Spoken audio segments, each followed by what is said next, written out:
Just when you thought the Australian housing crisis couldn't get any worse, think again. Home ownership is becoming more and more impossible for the average worker, and skyrocketing rents are forcing countless people to the brink of poverty. But here's the real shocker. Instead of trying to make things better, policymakers seem to be hell-bent on making it even worse. I'm Biko Konstantinos, and that's what we're going to talk about today.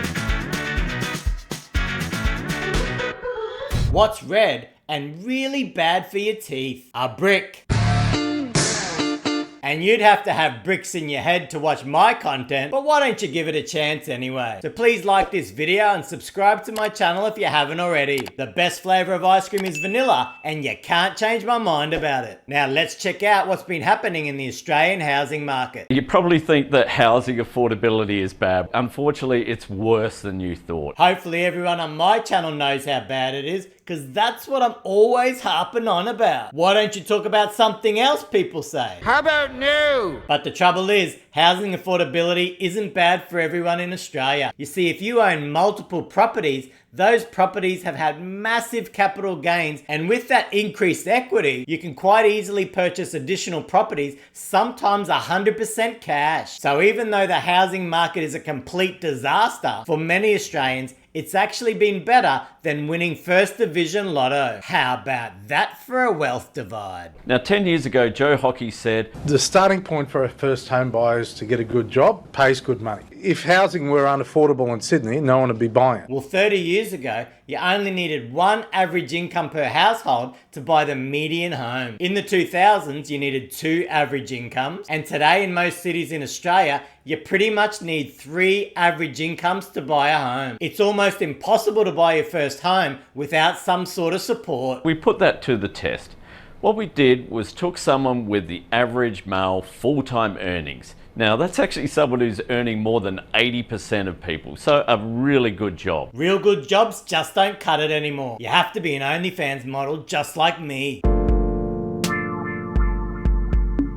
But seriously, property owners are making more from their properties going up in value than a full-time worker earns in a year. And this is bloody destroying our society. Let's let that person save 15% of their income, see how they go. And just say you're a family renting in Australia, saving 15% is no easy feat. So you start off, it seems like, oh, we're a long way away, but surely we're going to catch up. And you do, you start saving about $10,000 a year. So you get massively taxed on your wages, you bust your balls to save 15% and put it into the bank, and that small amount of interest you earn from your savings, you get bloody taxed on that as well. What the freaking heck is going on here? They make it so hard for first home buyers, yet someone with a principal place of residence could have that house go up $1 million and pay 0 tax on it, or an investor could see their property investment go up $1 million and pay reduced tax due to capital gains tax discount. The inequity between property owners and non-property owners is off the freaking charts. But what's happening?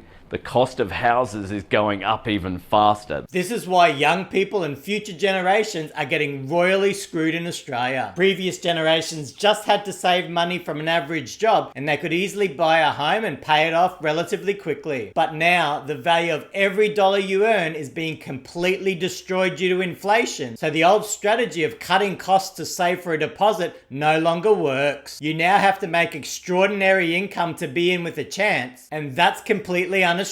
We shouldn't be leaving huge sections of the community behind just so the rich can get richer. And so by the end, you're actually no closer than you were 10 years ago. All that saving to be basically where you were 10 years ago. 10 years of saving to be no closer to home ownership? What a bloody kick in the gonads.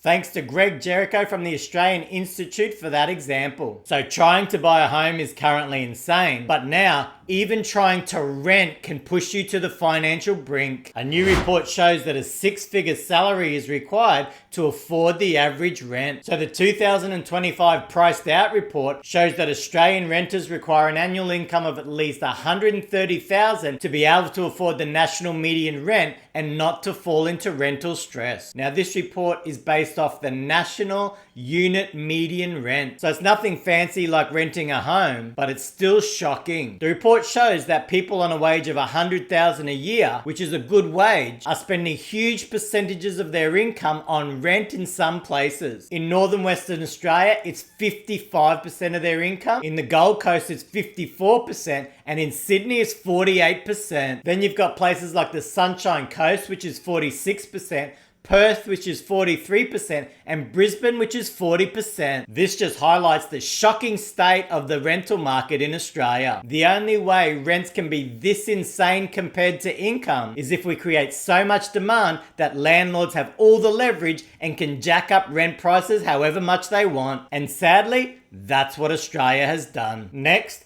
immigration levels remain ultra high with no indication that they're actually being reduced. Remember on the recent Q&A clip where the panelists said they're doing everything they can to manage immigration? We have been working very hard to get immigration levels down to something we think the country can manage.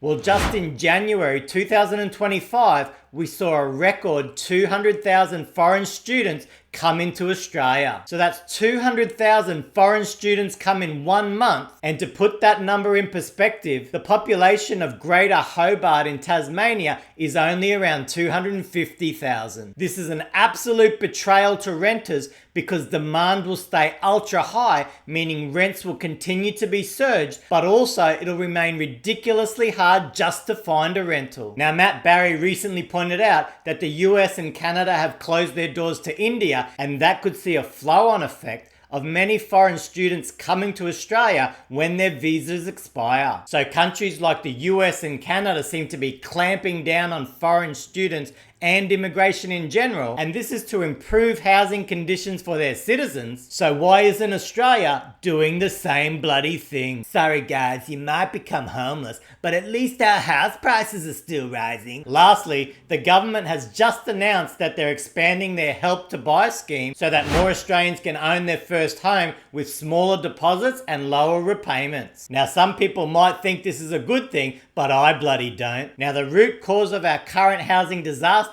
has been abnormally high demand for housing. And this is why house prices have grown way faster than wages since the early 2000s. Now in Australia, this isn't just demand from renters needing a place to live or from first home buyers just trying to own their own home. A massive chunk of that demand is from investors trying to park their money into real estate and hoping to realize huge capital gains. And because so many policies increase demand for housing, they sure have been rewarded. So instead of trying to address and fix the root cause, which would lead to sustainable improvement in housing affordability, all new policies seem to want to do is to put a tiny band-aid on a gaping wound. We're trying to make more people be able to afford the ridiculous house prices, and because we're helping them to buy a home when they previously couldn't afford it, that will increase demand because you've got more people competing for homes. And guess what that leads to? Increased bloody house prices, making it worse for every non-homeowner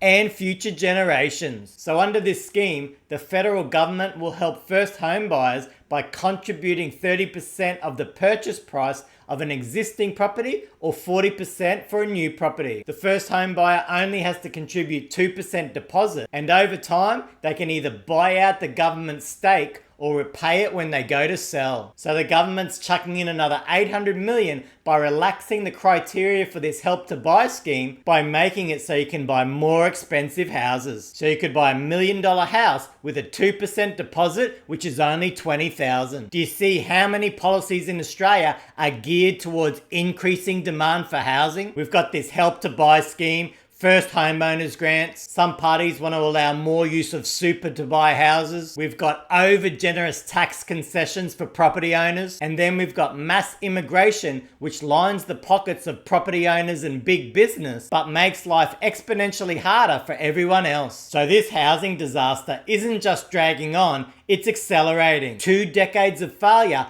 turbocharged by pandemic policies. And guess what? It's only getting worse. I'm Biko Konstantinos.